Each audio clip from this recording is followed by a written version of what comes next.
Título: Perda dos entes queridos. 934. A perda dos entes que não são caros não constitui para nós legítima causa de dor, tanto mais legítima quanto é irreparável e independente da nossa vontade? Essa causa de dor atinge assim o rico como o pobre. Representa uma prova, ou expiação, e comum é a lei. Tendes, porém, uma consolação em poderdes comunicar-vos com os vossos amigos por meios que vos estão ao alcance, enquanto não dispondes de outros mais diretos e mais acessíveis aos vossos sentidos. 935. Que se deve pensar da opinião dos que consideram profanação as comunicações com o além-túmulo? Não pode haver nisso profanação quando haja recolhimento e quando a evocação seja praticada respeitosa e convenientemente.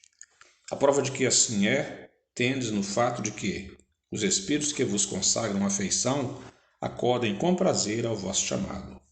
Sentem-se felizes por vos lembrardes deles e por se comunicarem convosco. Haveria profanação se isso fosse feito levianamente. Comentário. A possibilidade de nos pormos em comunicação com os espíritos é uma dulcíssima consolação, pois que nos proporciona meio de conversarmos com os nossos parentes e amigos que deixam antes de nós a terra.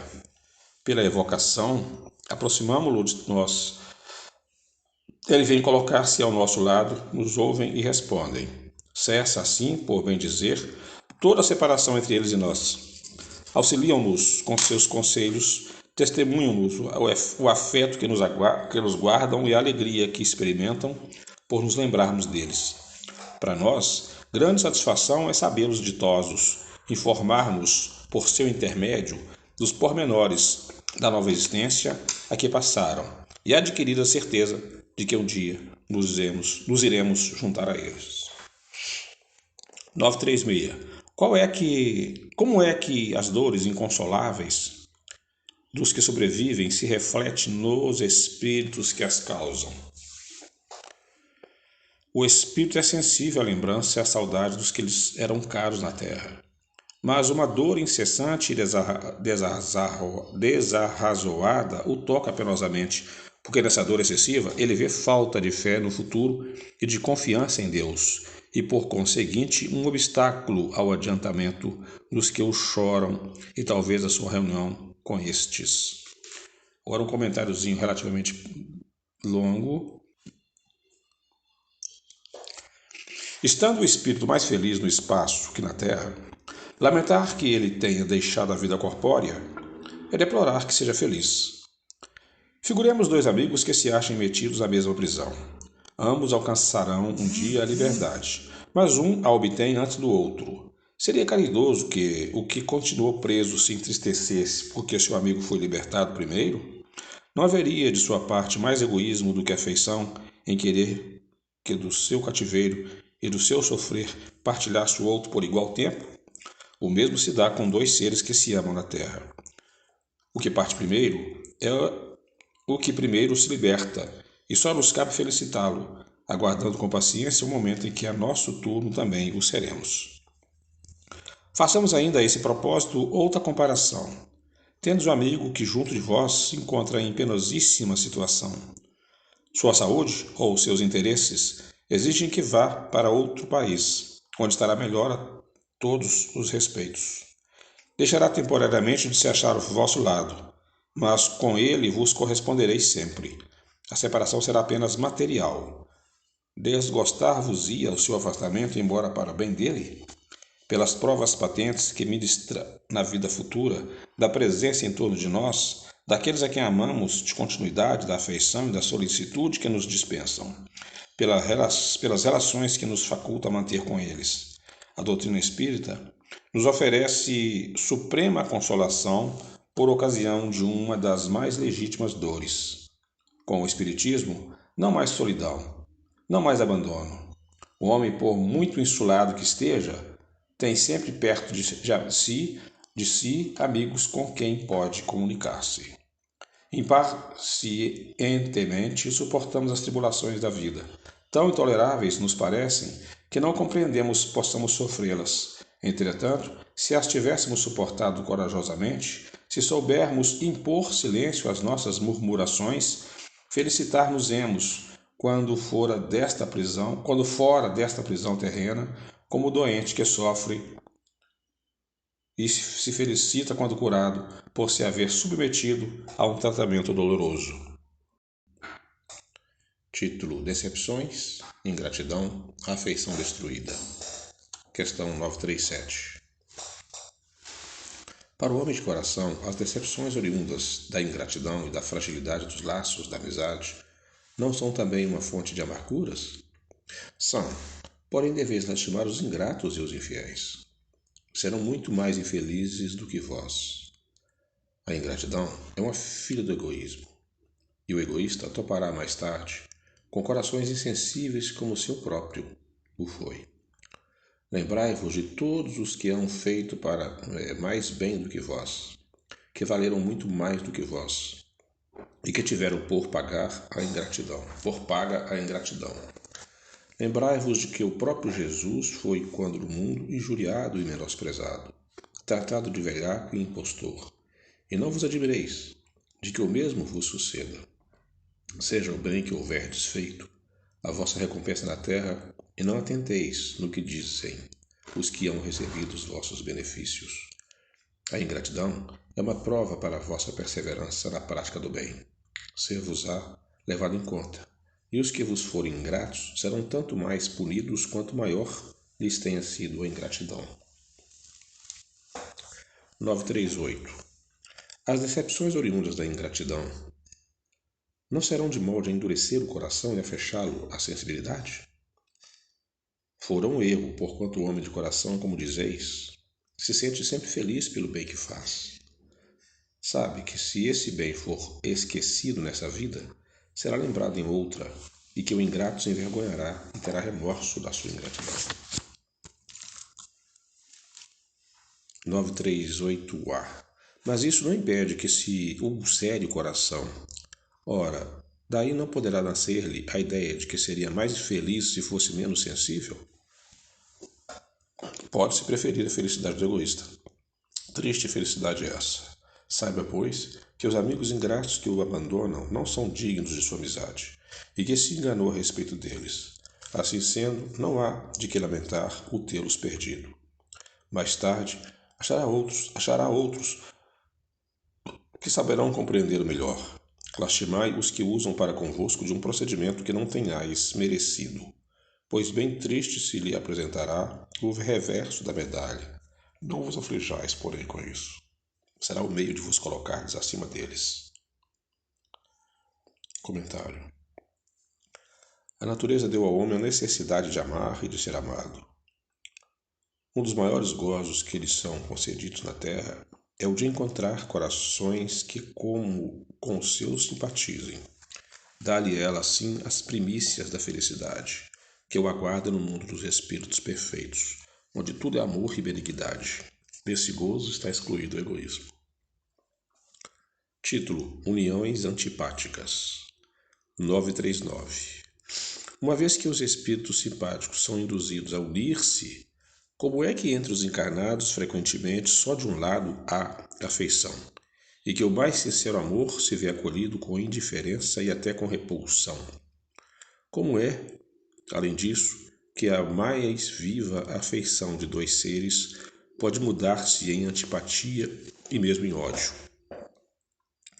Não compreendes, então, que isso constitui uma punição, se bem que passageira? Depois, quantos não são os que acreditam amar perdidamente porque apenas julgam pela aparência, e que, obrigados a viver com as pessoas amadas, não tardam a reconhecer que só experimentaram um encanto material. Não basta uma pessoa estar enamorada de outra que lhe agrada e em quem supõe belas qualidades. Vivendo realmente com ela é que poderá apreciá-la. Tanto assim que em muitas uniões que a princípio parecem destinadas a nunca ser simpáticas, acabam os que as constituíram depois de se haverem estudado bem e de bem se conhecerem por voltar-se reciprocamente duradouro e terno amor, porque assente na estima. Cumpre não se esqueça de que é o espírito quem ama, e não o corpo, de sorte que dissipada a ilusão material, o espírito vê a realidade. Duas espécies há de afeição, a do corpo e a da alma, acontecendo com frequência tomar-se uma pela outra. Quando pura e simpática, a afeição da alma é duradoura, efêmera a do corpo. Daí vem que muitas vezes os que julgavam amar-se com eterno amor passam a odiar-se desde que a ilusão se desfaça. 1940. Não constitui igualmente fonte de sabores tanto mais amargos quanto enveneno toda a existência, a falta de simpatia entre seres destinados a viver juntos? Amaríssimo com efeitos. Esta, porém, é uma das infelicidades de que sois, às vezes, a causa principal. Em primeiro lugar, o erro é das vossas leis. Julgas, porventura, que Deus te constranja a permanecer junto dos que te desagradam? Depois, nessas uniões, ordinariamente, buscais a satisfação do orgulho e da ambição. Mais do que a aventura de uma afeição mútua, sofreis então as consequências dos vossos prejuízos. 940A. Mas nesse caso não há quase sempre uma vítima inocente? Há, e para ela é uma dura expiação. Mas a responsabilidade da sua desgraça recairá sobre os que lhe tiverem sido os causadores. Se a luz da verdade já lhe houver penetrado a alma, em sua fé no futuro, aurirá consolação. Todavia, à medida que os preconceitos se enfraquecerem, as causas dessas desgraças íntimas também desaparecerão. Título: Temor da morte. 941. Para muitas pessoas, o temor da morte é uma causa de perplexidade. De onde lhes vem esse temor, tendo elas diante de si o futuro? Falece-lhes fundamento para semelhante temor. Mas que queres? Se procuram persuadi-las, quando crianças, de que há um inferno e um paraíso, e que é mais certo é irem para o inferno, visto que também lhes disseram que o que está na natureza constitui pecado mortal para a alma. Sucede então que, tornadas adultas, essas pessoas, se algum juízo têm, não podem admitir tal coisa, e se fazem ateias ou materialistas. São assim levadas a crer que além da vida presente nada mais há. Quanto aos que persistiram nas suas crenças da infância, esses temem aquele fogo eterno que os queimará sem os consumir. Ao justo, nenhum temor inspira a morte, porque com a fé tem ele a certeza do futuro. A esperança fala-o contar com uma vida melhor, e a caridade, a cuja lei obedece, lhe dá a segurança de que no mundo para onde terá de ir, nenhum ser encontrará cujo olhar lhe seja de temer. Comentário. O homem carnal, mais preso à vida corpórea do que à vida espiritual, tem na terra apenas gozos materiais. Sua felicidade consiste na satisfação fugaz de todos os seus desejos. Sua alma, constantemente preocupada e angustiada pelas vicissitudes da vida, se conserva numa ansiedade e numa tortura perpétuas. A morte o assusta porque ele duvida do futuro e porque tem de deixar no mundo todas as suas afeições e esperanças. O homem moral que se colocou acima das necessidades factícias, criadas pelas paixões, já neste mundo experimenta gozos que um homem material desconhece. A moderação de seus desejos lhe dá ao espírito calma e serenidade. Ditoso pelo bem que faz, não há para ele decepções, e as contrariedades lhes deslizam por sobre a alma sem nenhuma impressão dolorosa deixarem. 942. Pessoas não haverá que achem um tanto banais esses conselhos para ser-se feliz na terra, que neles vejam o que chamam lugares comuns, sediças verdades, e que digam que, afinal, o segredo para ser-se feliz consiste em saber cada um suportar a sua desgraça? Há as que isso dizem, e em grande número, mas muitas se parecem com certos doentes a quem o médico prescreve a dieta. Desejariam curar-se sem remédios e continuando a apanhar indigestões.